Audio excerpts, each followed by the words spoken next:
just to give you the current situation. I am about to land sa Hague. Galing ako Dubai, stopover for it's a long haul, it's a long flight. Okay ako, do not worry. And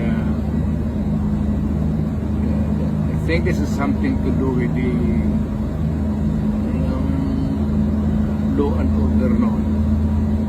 At sinasabi ko naman sa mga pulis, military na trabaho kayo,